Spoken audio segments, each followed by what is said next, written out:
There's always a criminal component until we can rule that out definitively. Now at 5, a possible break in a cold case more than 6 decades later. Right now, crews are working to recover a car from the Columbia River that they believe belongs to a family who disappeared in the 50s. For years, investigators believe the Martin family drove into the Columbia River near Cascade Locks, but that car was never found. Good evening. Thanks a lot for joining us, everybody. I'm Steve Dunn. I'm Deborah Knapp. There have been many inconsistencies in this case, and tonight there's some renewed hope for answers. Katu Shelby Slaughter joins us live at the scene. So, Shelby, what is happening right now?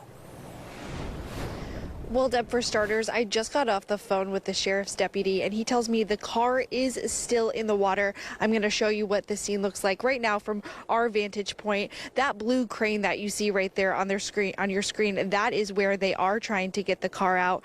And now we don't know the condition of the car. We can obviously assume it's very delicate, and it's deep in the water with a lot of dirt and debris.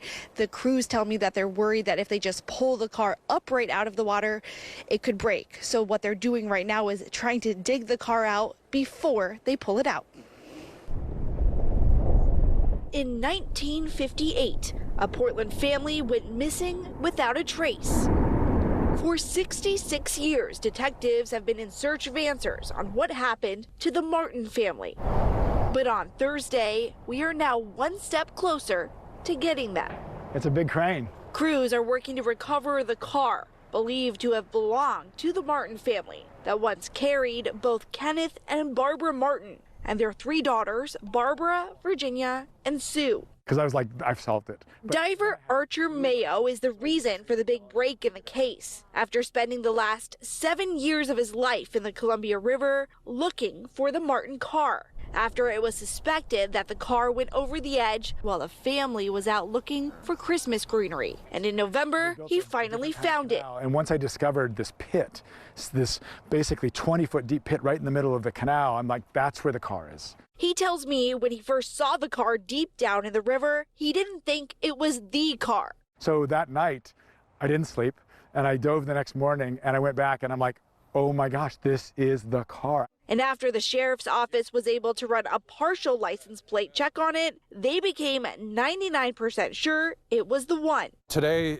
this isn't just about recovering a vehicle. This is still an active criminal investigation. Hood River County Sheriff Matt English says the word criminal because there's a lot we still don't know about this case and just who could still be inside this car after 2 of the daughters' bodies resurfaced years ago. The 3 other family members' remains are still a mystery, as well as how exactly they got down there. I think there's just a lot of questions that we want to, see if we can answer. We're hoping to get some answers, though, today. Now, the Martin family, they did have an older son who wasn't in the car when they disappeared. He hasn't made many public comments in the past about the disappearance. Of course, when we learn more about what happened today, we'll bring it right here to you. Reporting from Cascade Locks, I'm Shelby Slaughter, K2 News. All right, Shelby, thank you.